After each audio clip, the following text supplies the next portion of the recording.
everyone welcome back to my YouTube channel মোৰ ইউটিউবৰ অন্য এটি ভিডিঅ' লৈ আপোনালোক সকলোকে স্বাগতম জনালো আজি আকৌ এটা নতুন ভিডিঅ' লৈ আহিছো ব্লাউজ কাটিংৰ ভিডিঅ' ৰাউন্ড বেল ব্লাউজ 36 সাইজৰ ব্লাউজ কাটিং আহক এতিয়া ভিডিঅ'টো আৰম্ভ কৰো প্ৰথমতে মই ব্লাউজৰ কাপোৰৰ ওপৰত লিনেন কাপোৰটোৰ জোখত কাটি লম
কাপোৰখিনি কাটি লোৱা হৈ গল এতিয়া মই চিলাই আৰম্ভ কৰিছো প্ৰথমতে মই হাতৰ কাপোৰৰ পৰা চিলাই আৰম্ভ কৰিম এনেকৈ চিলাই কৰিলে হাতৰ ফিনিশিংটো ভাল হয় আপোনালোকে দেখিছে এইটো চাব পাৰে এনেকুৱাকৈ আপুনি এটা আৰু ওপৰত ইয়াতে চিলাই লগাই দিলে ফিনিশিংটো ধুনীয়া হয়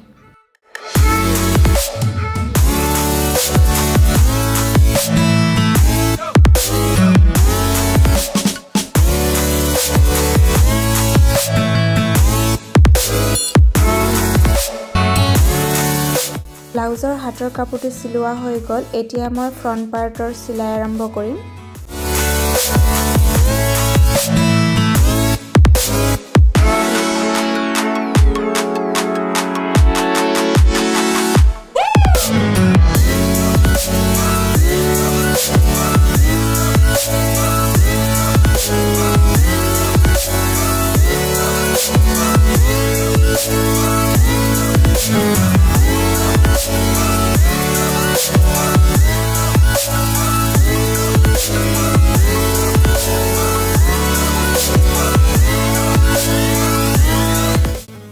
দেখুৱা ধৰণে মই ইয়াতে এটা চিলাই লগাই দিম ব্লাউজটোৰ উপৰি ভাগটো হৈ গল এতিয়া মই বেল্টটো জইন লগাই চিলাই কৰি দিম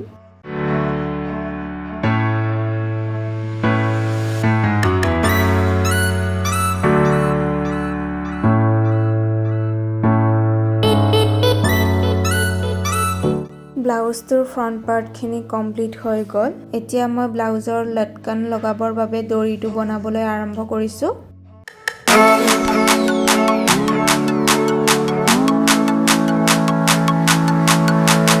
দড়িটো চিলোৱা হৈ গল এতিয়া যিখিনি সাইডত এক্সট্ৰা কাপোৰ আছে এইখিনি কাটি লোৱা হ'ব তাৰ পিছত সুতাডাল টানি টানি উলিয়াই দিয়া হ'ব তেতিয়া কাপোৰটো দড়িটো কমপ্লিট ওলাই আহিব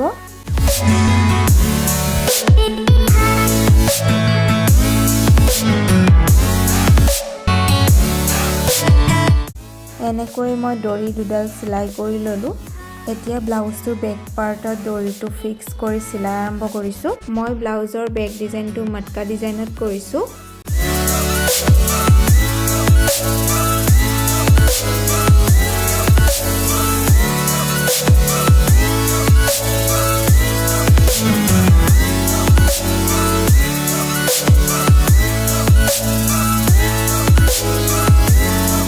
ব্লাউজটোৰ বেক পাৰ্টটো কমপ্লিট হৈ গল চিলোৱা এতিয়া শোল্ডাৰটো জইন কৰি চিলাই কৰি দিম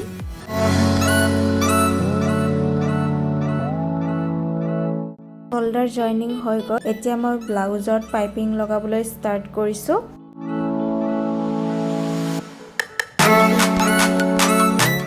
আপোনালোকে ইউটিউব চেনেলটো সাবস্ক্ৰাইব কৰি ল'ব মই যিমান পাৰো আপোনালোকৰ বাবে নতুন নতুন ভিডিঅ'সমূহ লৈ আহিবলৈ চেষ্টা কৰিম লগতে কাষত থকা বেল আইকনটো ক্লিক কৰি দিব যেতিয়া নতুন ভিডিঅ' আপলোড কৰা হ'ব সকলোতকৈ আগতীয়াকৈ নটিফিকেশ্যন পাই যাব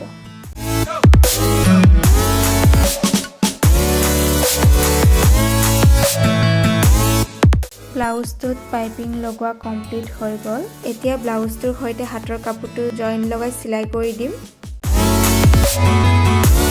দুটা হাত চিলাই কৰি লোৱা হ'ল এতিয়া গাটোৰ ফিটিং চিলাই আৰম্ভ কৰিছোঁ এতিয়া লটকন লগাবলৈ ষ্টাৰ্ট কৰিছোঁ মই কেনেকৈ লটকনটো লগাও আপোনালোকক দেখাই যাওঁ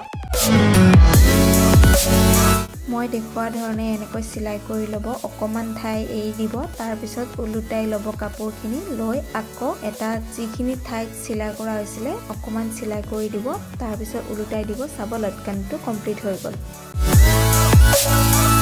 ফাইনালি ব্লাউজটো কমপ্লিট হৈ গ'ল আজিৰ ভিডিঅ'টো ইমানেই আছিলে ভিডিঅ'টো চাই কেনে পালে জনাবলৈ নেপাহৰিব লগতে সাবস্ক্ৰাইব লাইক কমেন্ট শ্বেয়াৰ কৰি দিব